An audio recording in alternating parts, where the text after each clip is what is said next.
J'ai un message pour les soigneurs animaliers qui veulent faire sauter mon compte.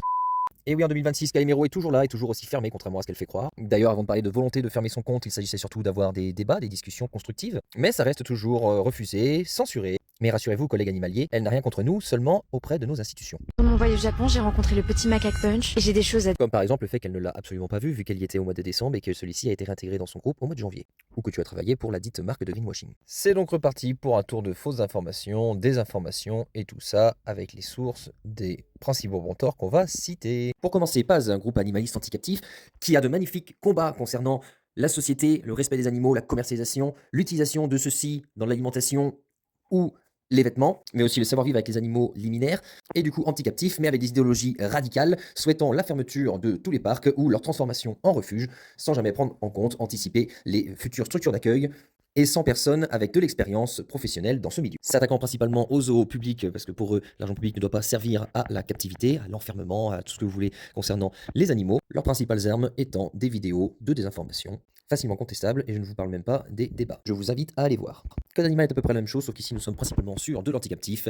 Bien sûr, les combats concernant les cirques et les delphinariums, on y viendra plus tard, sont tout à fait acceptables, mais en ce qui concerne les zoos, encore une fois, c'est diffamation à tout va. Le but, ce sont les fermetures ou les transformations en refuge. Bien sûr, ce ne restera que leur proposition, parce que eux n'en feront rien, ils ne trouveront pas de structure d'accueil pour les animaux. Ils vont se contenter de faire des pétitions pour lever des fonds, qui serviront à quoi, on se le demande encore. Mais à côté de ça, ils ont une plus grosse influence que Paz, assistent à de nombreuses conférences, et avec l'appui d'autres ONG, d'autres associations animalistes, vont réussir à atteindre jusqu'au gouvernement. Leurs armes, s'indigner de tout, s'auto-féliciter d'actions dont ils n'étaient pas seuls acteurs, de la désinformation et du réarrangement de propos, des sondages pétés, tout comme leurs pseudo-enquêtes, dont eux-mêmes avoueront manquer d'informations, et des extraits d'interviews avec des cuts dégueulasses de personnalités publiques du milieu, avec des questions bien ciblées ou des invités experts d'un milieu bien précis. Bien sûr, comme sur les réseaux sociaux, il n'y aura pas de débat avec ces personnes, les quelques vidéos qui ne sont pas faites par eux-mêmes sont des interviews. D'ailleurs, je vous conseille d'aller voir certaines vidéos de personnes qui se sont bien penchées sur le cas de Code Animal, qui feraient mieux d'être eux-mêmes plus transparents et de balayer devant leur porte.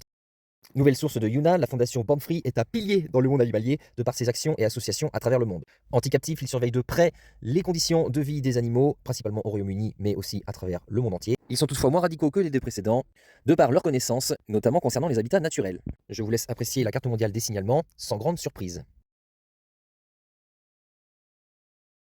Voilà, je pense qu'on a fait le tour concernant Yuna. On a parlé des origines, on a parlé des enquêtes, on a parlé de maintenant ses mentors, sources.